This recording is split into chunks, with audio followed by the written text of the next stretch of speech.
எவ்வளவுதான் நம்மளும் திருப்பி திருப்பி இதை போராடி பார்த்தாலும் கூட எல்லா சீரியல்லையும் ஹீரோயினை அழ வச்சு அதை வச்சு டிஆர்பி தேத்துறது இல்லை அழ வச்சே ரொம்ப நாள் கொண்டு போகிறது அப்படிங்கிறத மாற்றவே மாட்டாங்க போல். மகாநதியிலேயாச்சும் அது நடக்காது. ஏன்னா இங்கே இருக்கக்கூடிய ஹீரோயினான காவேரி ஒரு தைரியமான ஒரு பெண், துடிப்பான, அதே சமயத்தில் பார்த்திங்கன்னா டக்கு டக்குன்னு பேசக்கூடிய ஒரு பெண்ணுன்னு பார்த்தா இப்போ என்னென்னா இவங்க வாயையும் கட்டி போட்ட மாதிரி ஆகிட்டாங்க.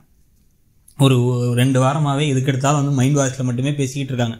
அதை நம்ம பல தடவை நம்மளும் புலம்பி பார்த்தாச்சு. விஜய்கிட்ட டேரெக்டாக கேட்க வேண்டிய வார்த்தையை கேட்கல, ஒரு விஷயத்தை என்னங்கிறத தெரிஞ்சுக்கல, மிஸ் அண்டர்ஸ்டாண்டிங்கை வச்சே கதையை இழுத்துக்கிட்டு இருக்காங்க. அப்படியே இழுன்னு இழுத்துக்கிட்டே போயிட்டு இருக்கு. இதுக்கு நடுவில் வேற இந்த பக்கம் ராகினி அஜயெல்லாம் சேர்ந்து அஜய்க்கு தைரியம் வெண்ணிலாவை கூட்டு மொத்தமாக இவங்க வாழ்க்கையை காலி பண்ணி விட்றாங்க அப்படிங்கிற மாதிரி ஒரு இடத்துல வேற வந்தாச்சு. இதுக்கு நடுவில் இப்போ ஏற்கனவே சீரியல் முடிய போகுதாங்கிற அச்சங்கள்லாம் வேற வந்துகிட்டு இருக்கு. இதில் இல்லைனா வெண்ணிலா உள்ளார வெண்ணிலாவையும் விஜயையும் ஜோடி சேர்க்க போறீங்கன்னா தயவுசெய்து சீரியலையும் முடிச்சிருங்கன்னு வேற ஒரு பக்கம் ஆங்கிளில் ஓடிட்டு இருக்கு எல்லா பேச்சும். இது எல்லாத்துக்கும் நடுவில் இப்போ பார்த்தீங்க அப்படின்னா சரி, நேற்றே இன்னைக்கு எபிசோடோட கடைசியிலே எப்படியோ காவேரி கிட்டக்க என்ன தான் நான் தப்பு செஞ்சேன், என்ன தப்பு நான் செஞ்சேன் அப்படின்னு விஜய் கேட்கும் பொழுது அது ஏதோ பதில் சொல்கிற மாதிரி அப்படி காவேரி வந்தாங்க. ஆனால் அதுக்குள்ளார எனக்கு தெரிஞ்சு நர்மதா அங்கே வந்துட்டாங்கன்னு தோணுது. நர்மதா இப்போ என்ன பண்ணியிருப்பாங்க, கங்கா குமரனுக்கான ஒரு சான்ஸ் கிடைச்சதையும் அந்த சான்ஸுக்கு அவரை போக விடலை அப்படிங்கிறத தெரிஞ்சு உடனே 2 பேரும் காவேரியும் விஜயும் சேர்ந்து போய் கங்கா மனசை மாற்றி எப்படியோ அவரை அனுப்பி அவர் நடிக்கிறதுக்கு போகிறதுக்கான வாய்ப்புகளை கிரியேட் பண்ணியிருப்பாங்க அப்படின்னு தோணுது. ஏன்னா அது பெரிய விஷயம், சாதாரண விஷயம் இல்லை, எல்லாத்துக்கும் கிடைக்காது.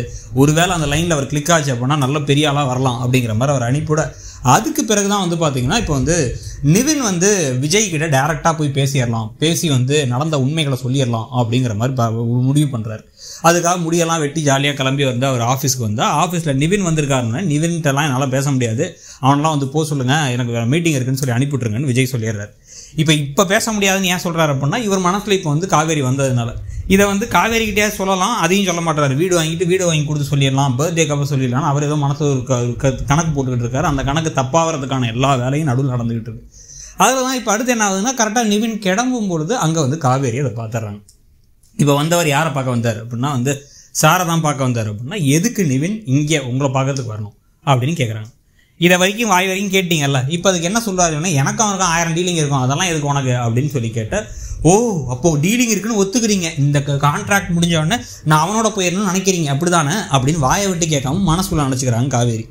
ப்ரோமோவில் இருக்க 30 செகண்ட்லேயே 5 செகண்ட் மைண்டுக்குள்ளே நினச்சா என்ன தான் அது, கடைசி வரைக்கும் வாயை திறந்து எதையும் கேட்கவே மாட்டாங்க. இவர் ஒரு முடிவு பண்ணி இவர் ஏதோ தனியாக பண்ண, அவங்க தனியாக எதையோ முடிவு பண்ணிக்கிட்டு இருக்க, இதை நம்மளும் பார்த்துக்கிட்டு இருக்காங்க, என்னப்பா இது அப்படின்னு டயர்டாகன்னு சொல்லிட்டு கதை இப்போ போயிட்டுருக்கு. ஸோ அந்த கதையில் அடுத்து வாயை விட்டு கேட்டால் பெட்டராக இருக்கும்னு நினைக்கிறீங்களா, இல்லை இந்த வெண்ணிலாவெல்லாம் கொண்டு வந்தால் கதை எப்படி போகும்னு நினைக்கிறீங்கிறத சொல்லுங்கள். நீங்கள் இந்த சீரியல் பார்க்குறதுல உங்களுக்கு என்ன காரணத்துக்காக பார்க்குறீங்க, என்ன விஷயம் ரொம்ப பிடிக்குங்கிறதையும் சொல்லுங்கள். தேங்க்யூ.